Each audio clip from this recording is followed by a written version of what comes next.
This is your News Source Evening Bulletin for today, Wednesday, the 4th day of August in the year 2021. I'm Gordon Mosley reporting. Here's what we're tracking tonight. As the Ministry of Education and the Ministry of Health press forward to examine various plans for the reopening of schools in September, the Health Minister, Dr. Frank Anthony, today said talks are currently ongoing for COVID vaccination rollout in the schools once the approved vaccines for children are procured. The minister did not say whether those vaccines will be optional, but he noted that the children will receive the jab under existing law. There is an existing immunization law in Guyana as it pertains to children, and we will be giving those vaccines in accordance with that particular law. The health minister was referring to the Public Health School Children Immunization Act of 1974. The law makes provision for the immunization of persons seeking entry into schools and daycare centers against certain communicable diseases. 2 vaccines have been approved for children between the ages of 12 and 18. Guyana is seeking the Pfizer vaccine, which is being used in the U.S. for children. The government of Guyana is actively working to get vaccines for children. There have been 2 vaccines that have been given emergency use authorization in the United States, and that is the Moderna vaccine and the Pfizer vaccine. And so far, they're being used for persons between 12 to 18, and we're actively trying to get those vaccines into Guyana so that we can administer it to our children. The government is hoping to reopen schools for face-to-face learning in September. While there has been no definitive decision on that issue, there is concern about the impact the absence of face-to-face learning may be having on the nation's children. Schools in Guyana have been closed for over a year. More news coming up in just a moment.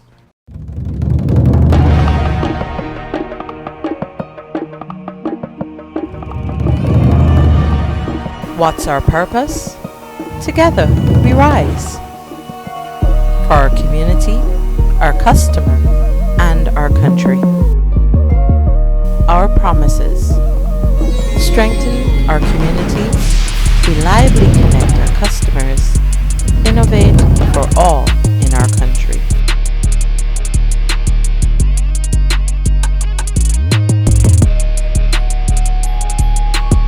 Together we rise.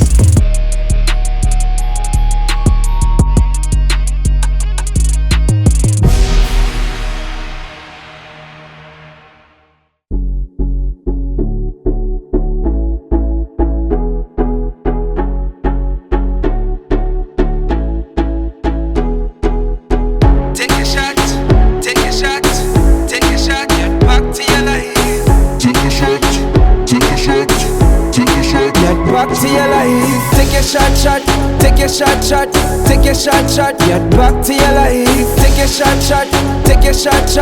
take your shot, get back to your life. A message from Republic Bank. Jungle Jam! Jungle Jam! Jungle Jam! Find as many as you can. Jungle Jam! Jungle Jam! The animals are waiting. Monkeys, giraffes, dinosaurs. Real excitement in a chocolate bar. Elephant, toucan, jaguar. Which ones will you find? Jungle Jam, Jungle Jam. Find as many as you can. Jungle Jam, Jungle Jam. Which ones will you find? We've got exciting news! All 12-ounce yellow cap Buster are now only $100. Buster, live in Come full get color. your Buster, Buster $100. Come get your Buster, Buster $100. Mom, what are you doing with GPL on your list? Child, you forgot I have to pay GPL? You got time with GPL? I have to keep these lights on. The customers who think in that manner and refuse to honor their obligation to GPL are obviously not playing their part in ensuring quality service delivery. So, I will continue to pay my GPL bill on time, every time. I recognize the value of your point, Mom. You were right.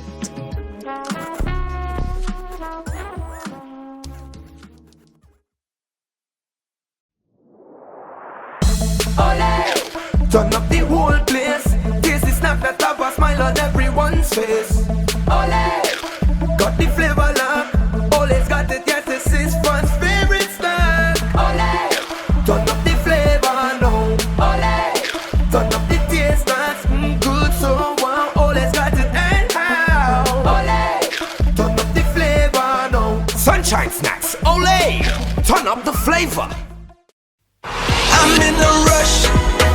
Digicel got me in a rush. Driving style for the summer. Digicel summer rush. Nobody's doing it big like Digicel this summer. Top up with $1,000 or more and collect the letters to spell the word RUSH for a chance to win one of 3 brand new Toyota Rush SUVs. Yes, you heard it right. 3 brand new Toyota Rush SUVs. Driving style for the summer. Hey, Digicel summer rush. Start topping up now.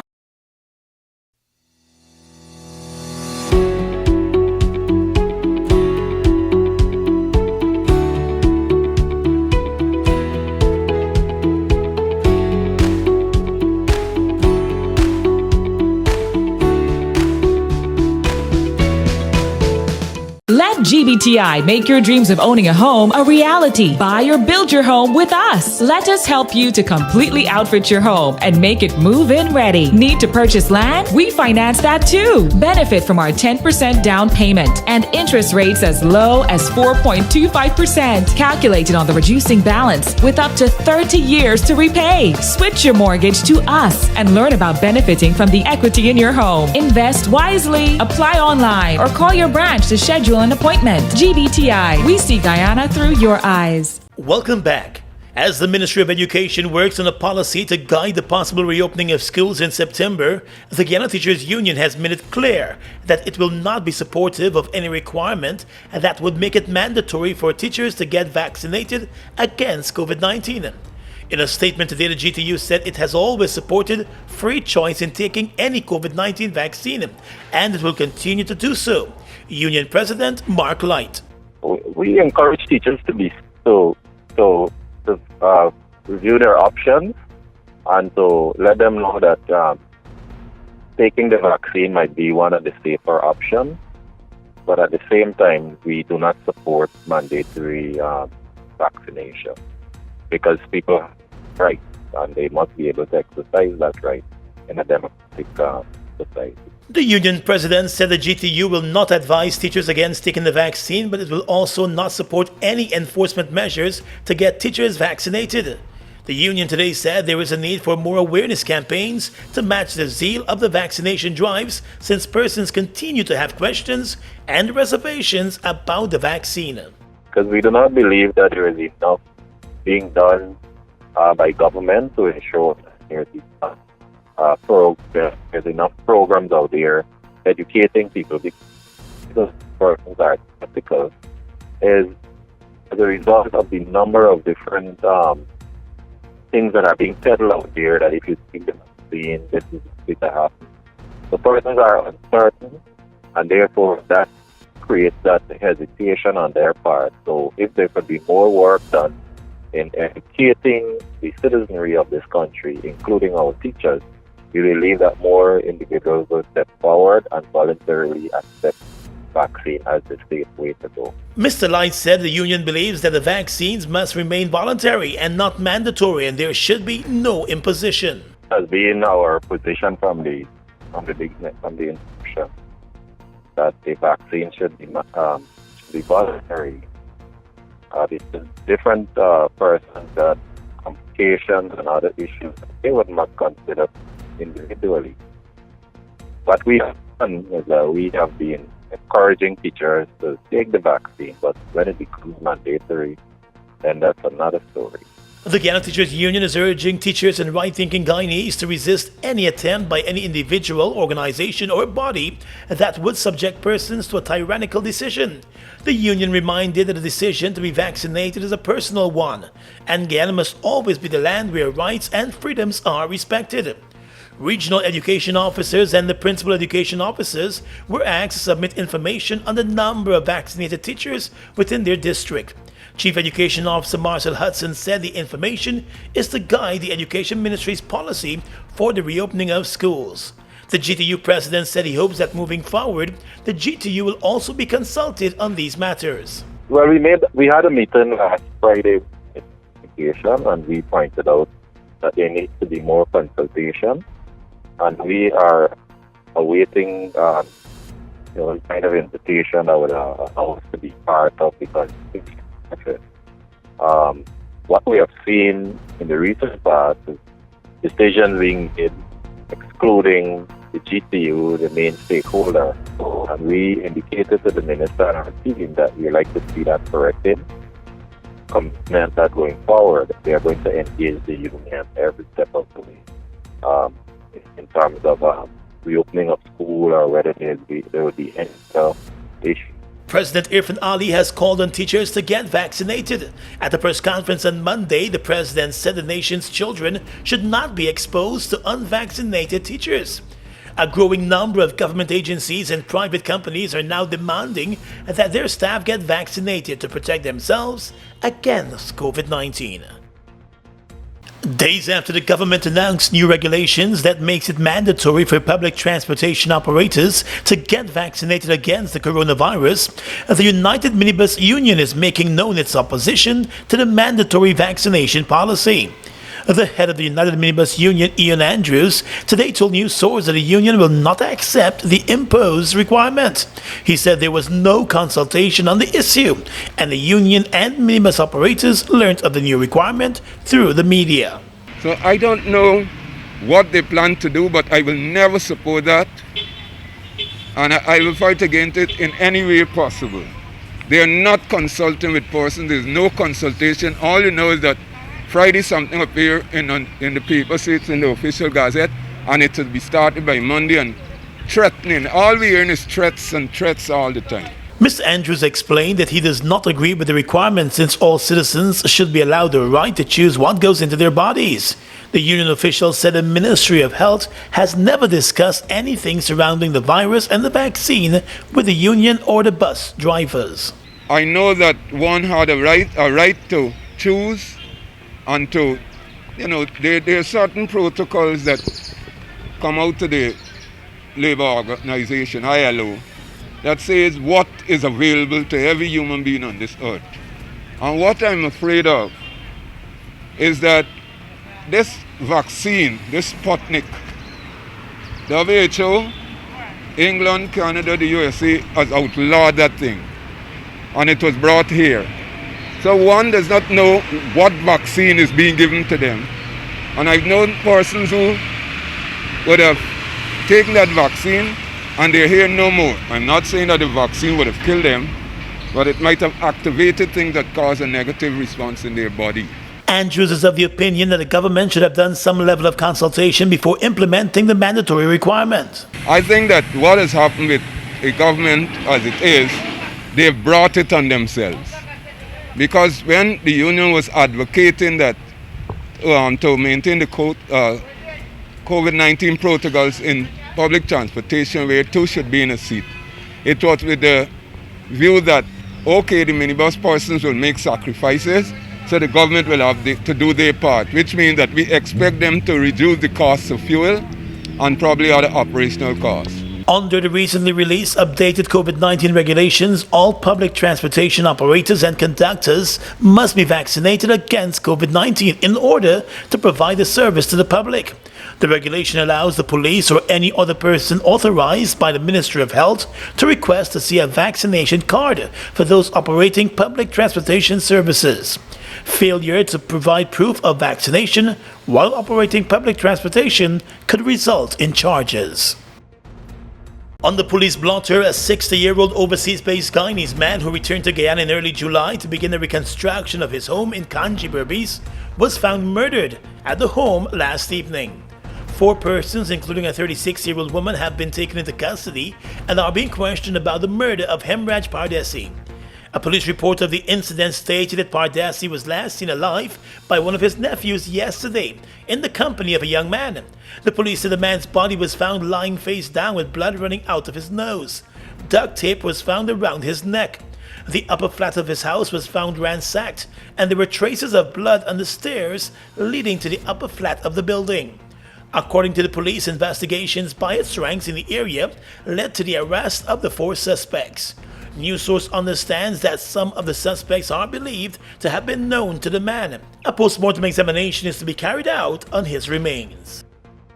This evening, the Guyana police force is still searching for this man. His name is Samoria Mitchell, and he's wanted for questioning in relation to the murder of 23-year-old Georgetown resident Delroy McKenzie, who was gunned down at Wisma Linden 2 weeks ago. The wanted man is 26 years old, and his last known address is Phase 1, Wisrock, Linden. The police force is asking for anyone who may know the whereabouts of Samoria Mitchell to make contact with the nearest police station or call 911. Mackenzie had traveled to Linden in the company of a friend to visit a young woman when he was ambushed and murdered at Wisma. He was shot 9 times about his body as he approached a grey Toyota car that he was told was coming to pick him up to take him to the unknown woman's home. Mackenzie's friend was shot twice but managed to run from the scene. The day after the murder, a grey car matching the one described in the shooting was found abandoned and burnt along the Blue Lake Access Road at Caracara, Linden. The investigations into the execution are ongoing tonight. With local government elections constitutionally due by the end of this year, President Irfan Ali said he's awaiting advice from the Elections Commission to indicate its readiness for those elections before any date is announced. Speaking during a press conference on Monday to mark his first year in office, the president said his government welcomes local elections and it has already made necessary budgetary provisions to facilitate local elections this year. He said although the government has set the stage, it is not the government that decides on the elections in Guyana. Let me be very clear that the PPP civic government welcomes local government election. We have made the necessary budgetary provisions in the budget to facilitate local government elections. However, it is the role of the Guyana Elections Commission to be in a position to run these elections. It is the Guyana Elections Commission that must advise on its readiness. The last local government elections were held in November of 2018. In 2016, local elections returned under the previous government following an absence for 2 decades under the PPP civic administration. Just recently, the chairman of the Elections Commission was quoted as saying that the commission is awaiting word from the government before it gets into preparation mood for the elections. The president said it appears as though the Elections Commission is also addressing other issues, including motions that were recently taken to the commission by the government-nominated representatives to get 3 senior officials removed from the commission. The commission, for a matter of fact, is still dealing with a motion to remove persons who were intricately involved and part of what took place in the last national and regional elections. President Ali, whose party did well in the local government elections the last time, said the government is supportive of a transparent electoral process. We are ready. We are supportive of local government election with a transparent election machinery, with professionals in place to conduct those elections, so that we don't experience what we did just a year ago. Local government elections in Guyana use a mixed electoral system of proportional representation and first past the post. 50% or half of the number of councillors of each local authority area will be elected through the proportional representation component, and the other 50% through the first past the post or constituency component. The opposition APNU-AFC has launched a series of protest action against the government over several issues relating to how the government is handling its time in office. Armed with placards, several members of parliament took their lunch break today to be part of the protest.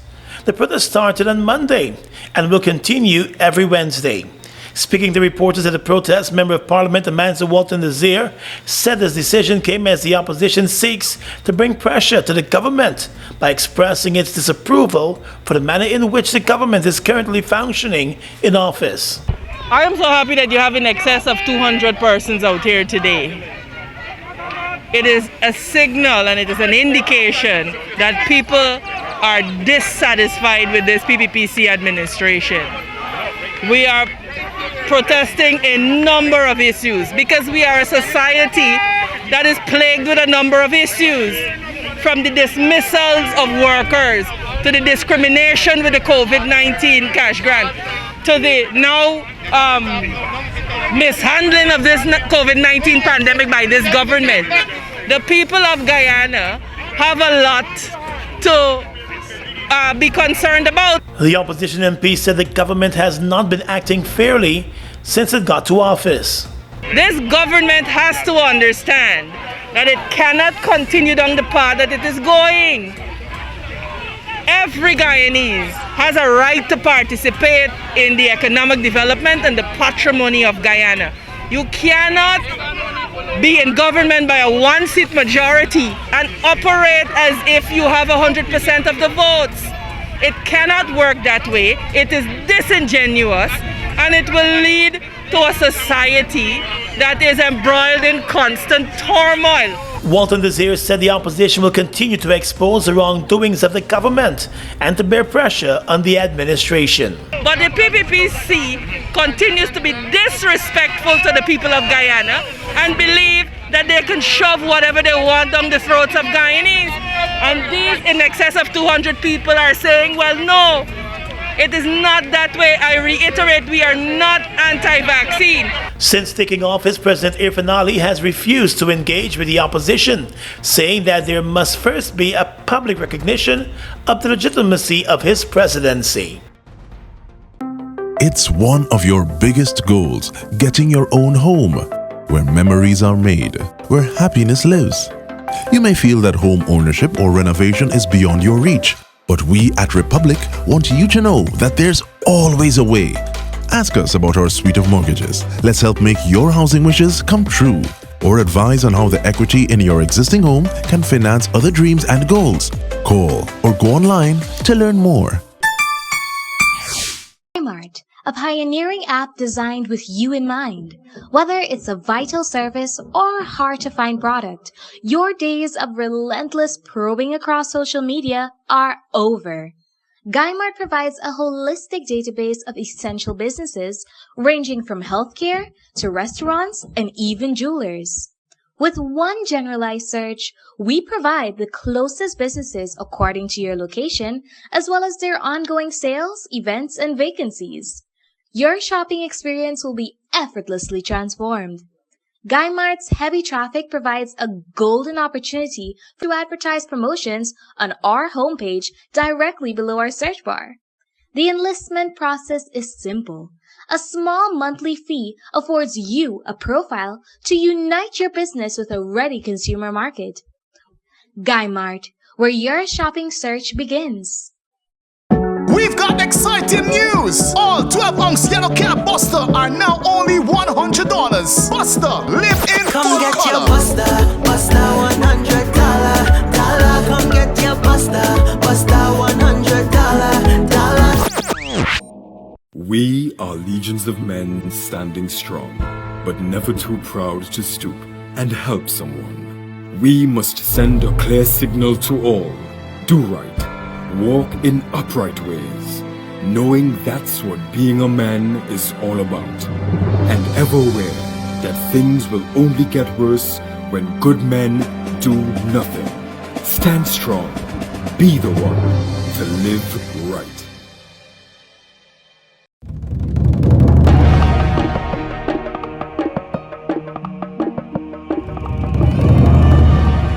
What's our purpose?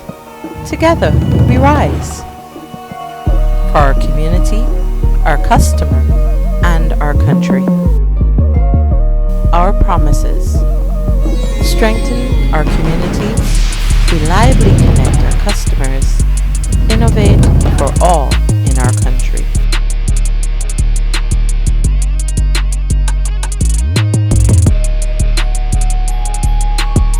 Together, we rise.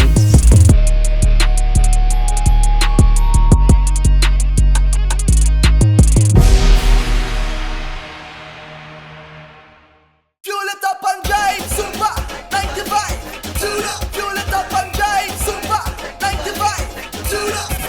Protect your fuel system, boy. High mileage and performance, boy. Guy Oil's Super 95 gasoline gives you more reasons to drive and is available at 56 service stations nationwide. For affordable price, high performance, and high mileage, choose Guy Oil's Super 95 gasoline. Fuel it up and drive.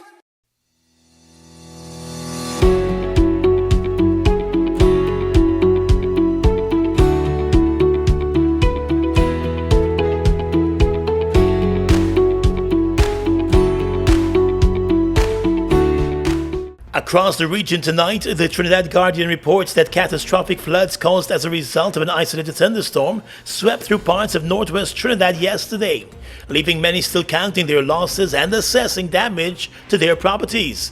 Swollen rivers and watercourses burst their banks, pouring into streets and swallowing vehicles in its path.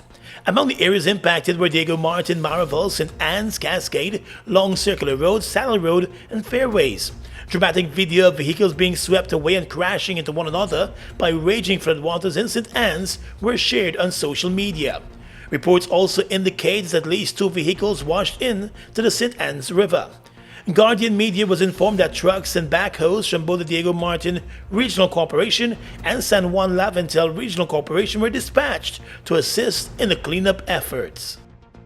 In neighboring Brazil, Brazil's lower house of Congress passed a land bill yesterday that is backed by the country's powerful farm sector, but that environmentalists say will contribute to deforestation in the Amazon rainforest. The bill allows squatters on public land to more easily receive deeds to their properties and was initially proposed by far-right President Jair Bolsonaro in a move to please farmers, who overwhelmingly supported his campaign back in 2018. The lower house approved the basic text of the bill by 296 votes for and 136 against. It still needs to pass in the Senate. Brazilians have been settling in the Amazon rainforest for decades, but many lack official deeds, putting them in a legal gray area. Properties of the bill say granting deeds to settlers will encourage them to comply with laws to curb deforestation. But critics say it will reward past crimes of illegal land grabbers, who often deforest land to increase its value. And finally tonight, international news. The World Health Organization has called for a suspension on booster vaccines for COVID-19 until at least the end of September. The WHO chief said a pause would allow for at least 10% of the population in every country to be vaccinated. A number of nations, including Israel and Germany, have announced plans to administer a 3rd dose. But the WHO head has warned poorer nations are falling behind. According to the World Health Organization, low-income countries have only been able to administer 1.5 doses for every 100 people due to a lack of supply. He said that there needs to be a reversal and that the majority of vaccines should go to lower-income countries. And that's your News Source Evening Bulletin for tonight. I'm Gordon Mosley, reporting and encouraging you to stay safe.